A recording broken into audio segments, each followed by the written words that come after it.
está con nosotros, está en pantalla, Pedro Casidio, que es perito, analista en sistemas y perito del Poder Judicial de la Nación, experto en seguridad informática y en ciberdelito.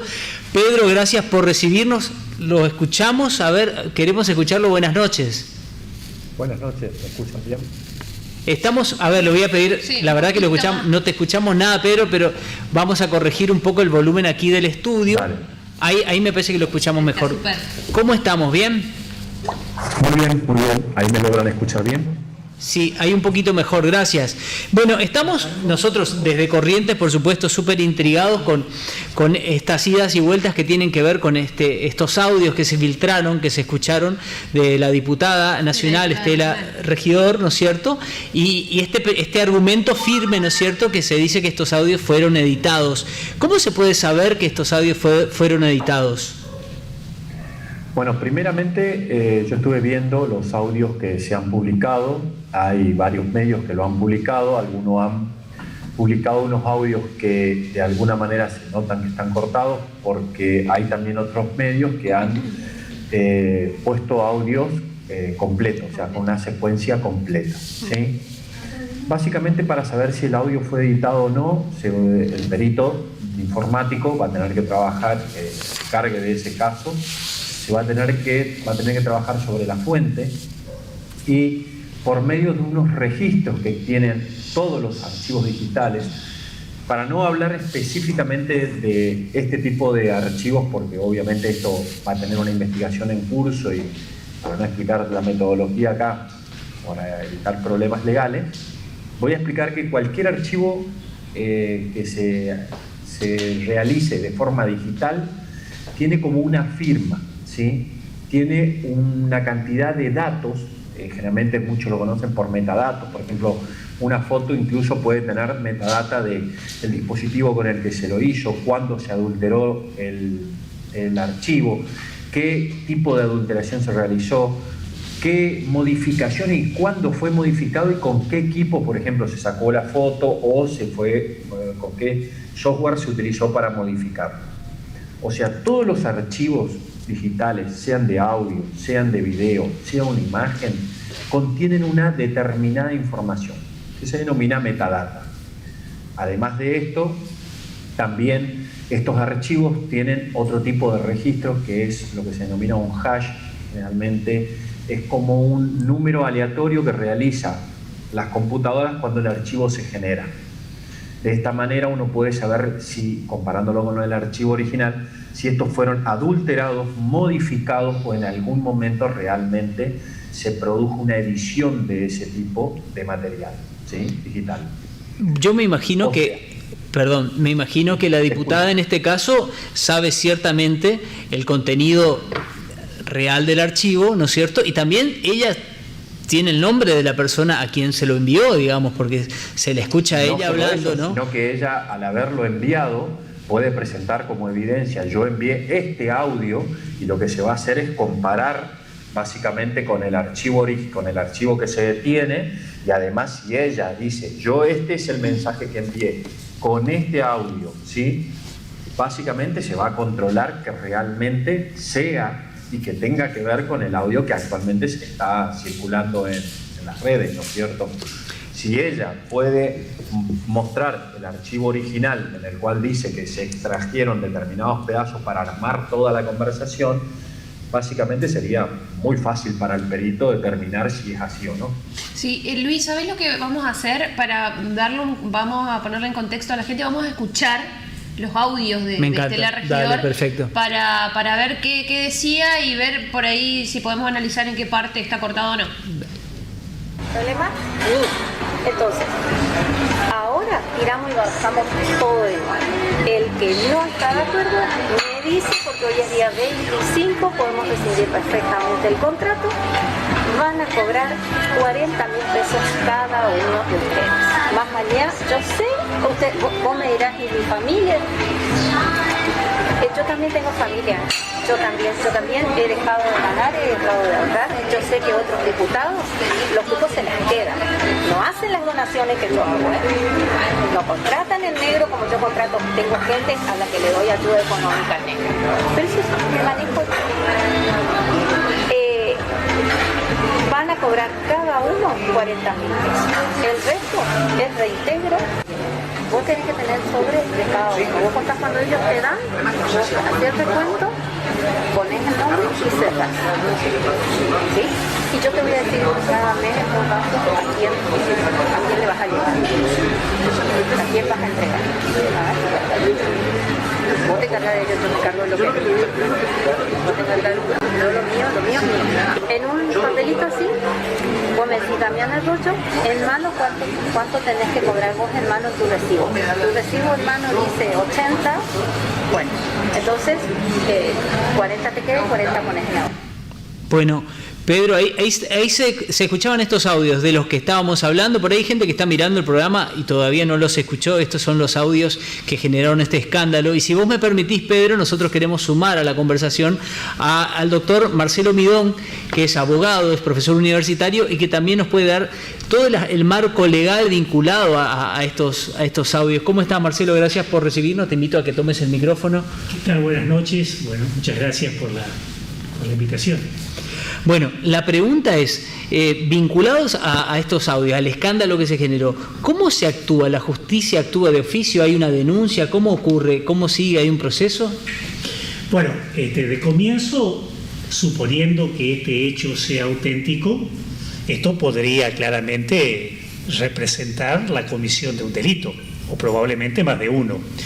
De manera que supongo que algún fiscal que tiene por misión investigar este tipo de asuntos habrá iniciado una investigación. Y si el fiscal no lo inició, probablemente sobre la base de lo que es noticia, tengo entendido que la misma diputada anticipó su presentación judicial para que se investigue sobre la autenticidad o no de este hecho. Sí, porque, a ver, yo me pongo a pensar y digo, estas personas que difundieron el audio, ¿cuál es el delito por difundir un audio? Bueno, por difundir un audio no. El hecho de la difusión del audio, por principio, no genera ningún tipo de delito.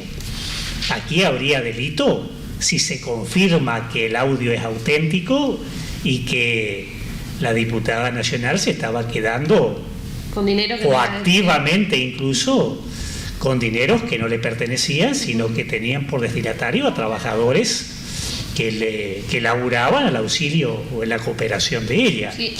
Aparte, en el audio también dice la diputada nacional que tenía mucha gente que ella ayudaba, tenía mucha gente en negro, encima también lo reconoce. Más allá de que esté editado o no esté editado el audio, hay partes que son muy claras cuando dice... Eso yo quería preguntarle, porque justamente tenemos a dos profesionales que me imagino que en diferentes momentos de su carrera han tenido que abordar este tipo de casos. El caso de Pedro, por ejemplo, que como perito, ¿no es cierto?, seguramente ha tenido que llegar a ese tipo de análisis. Entonces, la pregunta que yo tenía como curiosidad, Pedro, es ¿en qué otro, si bien en este caso claramente no has sido asignado, si nos podés contar a modo de anécdota en qué otro tipo de causas estuviste como perito y que nos puedas contar, ¿no?, como experiencia, cómo se desenvolvió eso, ¿no? Mirá, yo participé de muchas, tengo muchas causas en mi haber, digamos. Entre ellas incluso causas de trabajos internacionales, por ejemplo, la estafa que se produjo con Bitcoin en hackeos a los bancos en Estados Unidos, hechos desde Argentina, donde he trabajado con peritos internacionales, he trabajado con gente de Interpol, donde también he trabajado en causas de amenazas para contratación para matar personas por deep web. He trabajado en megacausas, en las causas, por ejemplo, que existieron en el gobierno acá del Chaco, donde he involucrado grandes funcionarios de la provincia, y en sí causas de narcotráfico. O sea, tengo muchas causas en sí en mi haber. Lo que le hace el perito informático, yo quiero aclarar siempre, es basarse plenamente en la evidencia. O sea, lo que hace el perito informático, más allá, en mi caso, yo soy un perito que trabaja mucho de parte, ¿sí?, más que de oficio. A mí generalmente me contratan los determinados staff de abogados para trabajar en la parte por ahí de defensoría, ¿sí?, en la parte como defensor de la causa. Ahora, ¿qué ocurre?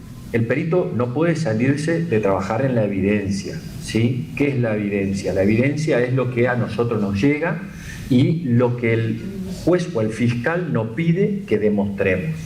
En este caso, lo que primero va a pedir un fiscal es certificar la autenticidad de que el audio que se está propagando principalmente sea verídico, ¿sí? Que no sea una creación por computadora, que no sea se haya sacado un rango de voz, que con eso se haya creado lo que se llama un sample. Un sample es como una réplica exacta de una voz determinada y que por medio de computadora este sample se repita en una conversación que nunca existió, ¿sí? Eso va a ser lo primero que al perito se le va a pedir, me imagino, en esta causa. Lo siguiente que van a pedir, una vez que ya se sepa la autenticidad, que el audio existió, se realizó, y si llegan a la conclusión de que realmente lo realizó la persona imputada, ¿sí? Lo siguiente que se va a ver es si realmente el audio fue adulterado. Porque si llegamos a la conclusión de que el audio sí lo emitió la persona que en este momento está siendo imputada, entonces lo siguiente que va a continuar es determinar si hubo adulteración del audio, ¿sí? Con lo que ustedes me dicen de que la funcionaria que está implicada va a presentar, va a presentar ella los audios de dónde fueron extraídos y a qué persona se los envió. Esto es muy fácil, digamos, desde mi punto de vista me parece que es muy fácil de realizarlo, ¿no? Es muy fácil de demostrar si fue o no adulterado, porque si la persona va y lleva la conversación esta donde se extrajo y lleva una conversación que levemente se cortó, aunque sea un bit se haya sacado de esa conversación, el perito lo va a saber. O sea, el perito puede determinar si realmente existe veracidad o no en el archivo que se va a emitir. Generalmente me imagino que esto fue una conversación o que fue grabado por un teléfono celular o se realizaron o por mensaje, o hay que ver en qué forma fue grabado, ¿correcto? Pero el perito está capacitado para saber si el archivo fue modificado o no y cuándo se realizó. ¿Y cuándo? Y la misma pregunta un poco, Pedro, se la hago al doctor Midón, ¿no? Acá para saber si en otra oportunidad te ha tocado trabajar con este tipo de causas en las que están implicadas audios o este tipo de archivos que antes no existían. Bueno, siempre existieron las grabaciones fonográficas. De pronto ahora se hacen más generales por el hecho de que todos llevamos con nosotros un grabador y una filmadora que es nuestro propio celular. Pero prácticamente desde que hay periodismo, las y hay escuchas, por lo menos el cassette, tenemos la potencialidad de la grabación. Sí, más de una vez me ha tocado trabajar, sobre todo en procesos en los que se debaten pretensas injurias y calumnias cometidas por la prensa. Generalmente la grabación del programa es la prueba decisiva. Pero aportando a los puntos de pericia, porque el perito venía contando qué preguntas le puede hacer el juez, claro, cuando investigue, me parece que hay una pregunta que puede ser paralela y decisiva. ¿En qué ámbito se obtiene esa grabación, si el perito lo puede discernir? Porque, fíjense, no parece a primera vista, a primer oído, no parece que esto haya sido, pero si era una conversación telefónica, si ella estaba conversando telefónicamente con otro y ese otro le estaba grabando la conversación, ese tipo de audio no puede incorporarse lícitamente a tribunales. Sería lo que en la ciencia del derecho se denomina prueba ilícita. ¿Por qué ilícita o prohibida? Porque ha sido obtenida violando la intimidad de las personas. Porque no le avisas al otro que le estás grabando. A vos no te pueden grabar la conversación telefónica porque involucra tu privacidad, salvo, acá las excepciones, que te adviertan antes. Sí. O sea que... O la otra excepción, sí, que sea un juez el que ordene la intercepción. Si no hay orden judicial de intercepción o no te advierten, claro, esta conversación, por más que se confirme que es auténtica, que era la diputada nacional, que estaba conversando de lo que todos vimos, que no podría en tribunales ningún juez aceptarla. Pero Sí, si igual, fuera un más audio allá de de WhatsApp, todo eso. por ejemplo. Bueno, a ver, el audio de WhatsApp, Sí. por principio, se le aplicarían las mismas. Por principio se le podrían aplicar las mismas Porque se reglas. difunden cosas Porque privadas, yo digamos. envío el audio de WhatsApp a Luis. Claro. En la inteligencia de que Luis, su destinatario, va a preservar esa Como una conversación. conversación. Claro que también este es un caso, no es un caso de Luis contra Marcelo, no es el caso de el robo de una gallina o de un pasacassette de un auto. Parece que es un pretenso delito el que se investiga, donde está involucrado el orden público, porque está cuestionado la intervención de un funcionario público de alta envergadura. Existen algunos antecedentes en la jurisprudencia del país que han permitido grabaciones telefónicas clandestinas cuando se investigan cierto tipo de delitos que por su naturaleza tienen una trascendencia social. Del orden público Sí, se más habla. allá de la privacidad. Entonces, tal vez podríamos, quizá potencialmente hacer esa excepción, pero me parecería decisivo porque yo me sitúo en la ubicación del abogado defensor de la diputada si esta causa avanza. Claro. El abogado va a tratar de poner o proponer todas las defensas que el ordenamiento estén a su alcance. claro, Sí, pero va a, también está la cuestión decir esto fue una intercepción clandestina. Sí, pero está la cuestión ética también, los partidos políticos que tienen que actuar en ese sentido, Sí, me parece. claro. ¿Qué decís, Pregunto, Vero?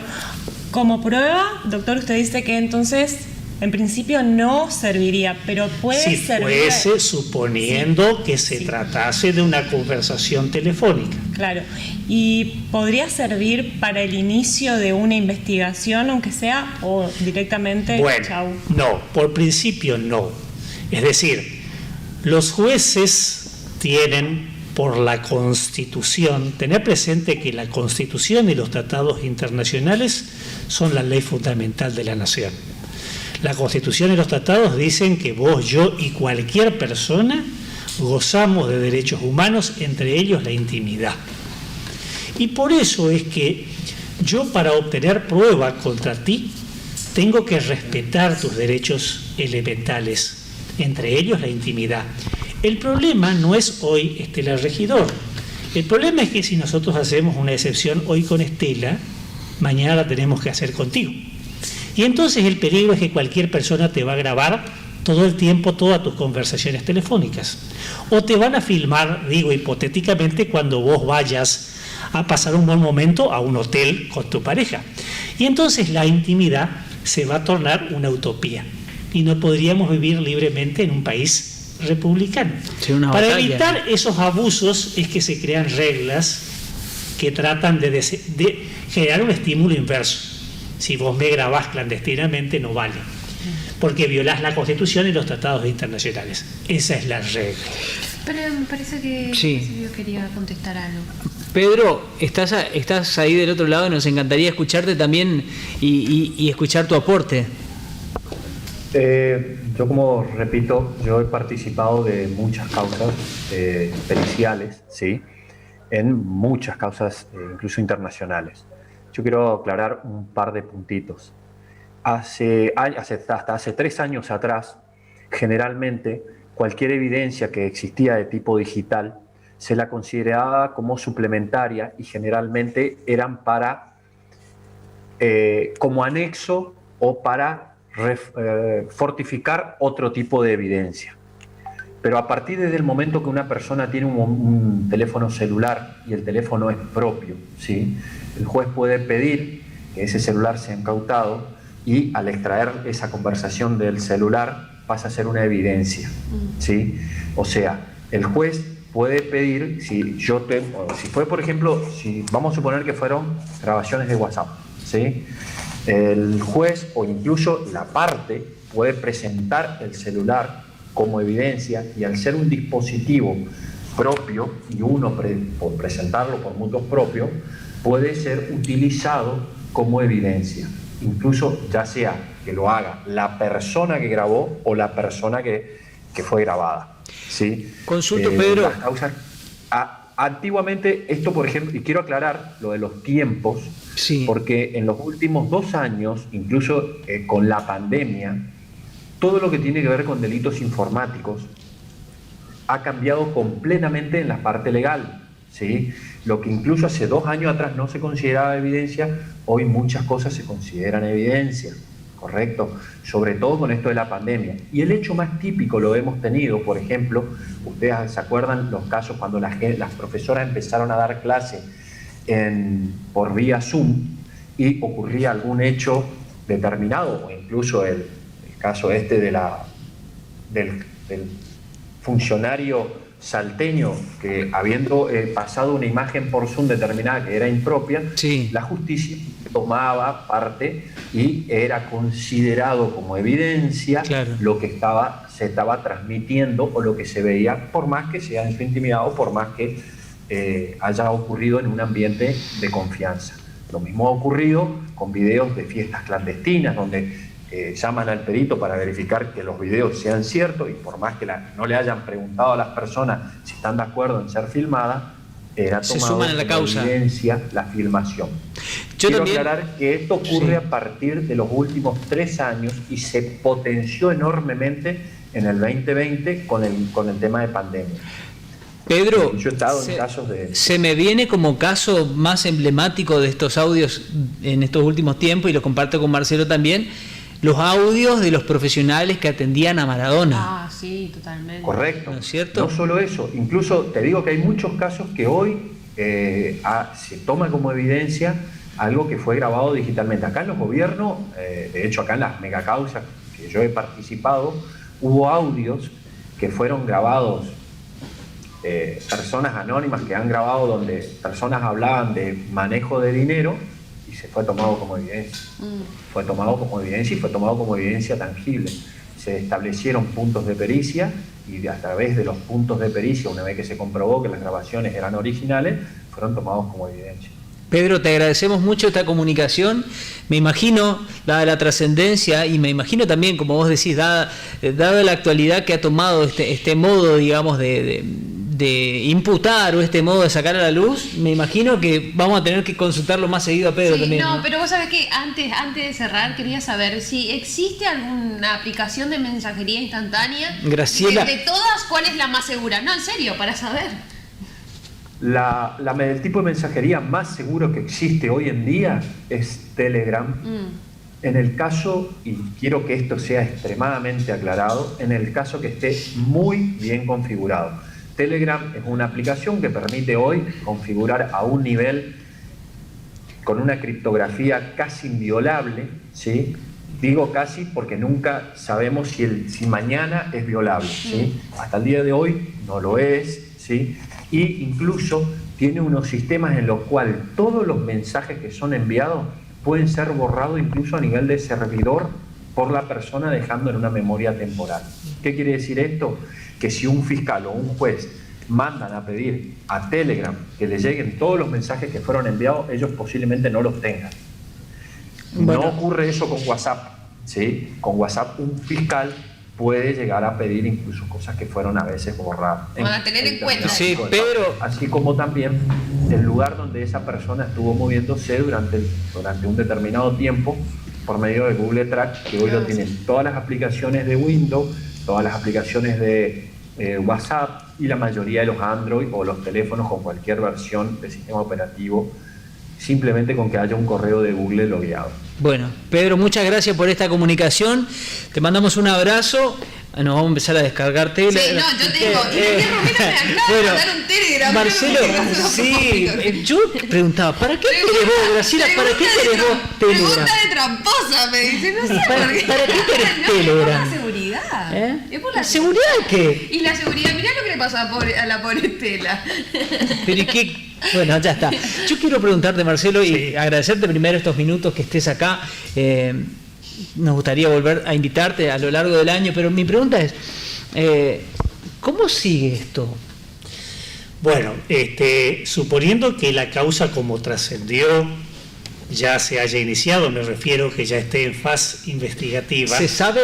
¿Ya hay una denuncia efectiva? Bueno, Yo me limito a lo que he leído en los periódicos, y los periódicos hablan de que la mismísima Estela Regidor habría hecho una presentación judicial en la que solicitó se investigue el hecho. Suponiendo que esto fuese auténtico, bueno, el fiscal, que tiene por función la investigación y la eventual acusación, adoptará una serie de diligencias. Es verdad lo que decía el perito. En el siglo XXI y con los avances de la tecnología, los peritos pueden identificar si una grabación de estas características es auténtica o no, y si ha sido editada o no. Pero esa tarea es a posteriori de que la prueba se incorpore. Primero, hay que discutir si la prueba es lícita o no. Es la condición, porque metafóricamente es la puerta, es el picaporte que abre la puerta. Si la prueba es lícita, entra; si la prueba es ilícita, se queda fuera. Es muy probable entonces que el fiscal pretenda verificar la circunstancia en que la grabación ha sido obtenida. A primera vista no parece que fuese una conversación telefónica. De pronto podría confirmarse también a través de una peritación si esto es el producto o no de una conversación telefónica. Descartado eso, si fue obtenido como parece en una mesa de café o en una conversación entre varios, la grabación sería perfectamente lícita, tanto como si alguno de nosotros estuviese grabando esta conversación que estamos teniendo en este momento. En caso de que se abriera esa puerta, ¿cuántos delitos habrían ahí? Si se puede Bueno, yo soy especialista en derecho procesal, vale decir, en las reglas del proceso. El derecho penal no es lo mío, pero te doy una respuesta más o menos intuitiva. En primer lugar, podría haber de mínima incumplimiento de los deberes de funcionario público, de mínima. Pero también podría haber cohecho. El delito del cohecho es lo que vulgarmente se denomina, es robarle plata al Estado. Porque si esto se confirmase, me queda duda de que realmente sus colaboradores sean realmente colaboradores y no sean simplemente prestanombres para quedarse con ese dinero y después ella disponer libremente del dinero, o en beneficio personal, o para hacer las donaciones que dice que hace. Pero si hace esas donaciones, las está haciendo con dinero público y sin contarle al Estado ni a los contribuyentes qué hace con ese nuestro dinero. Así es que también podría haber cohecho, el cobro robando de los fondos públicos. De mínima habría también defraudación en perjuicio del Estado, del fisco. Así es que puede haber un concurso de varios potenciales delitos. Gracias, Marcelo, por acompañarnos. Esto está como recién arrancando, así que me imagino que más adelante te vamos a volver a convocar. Gracias.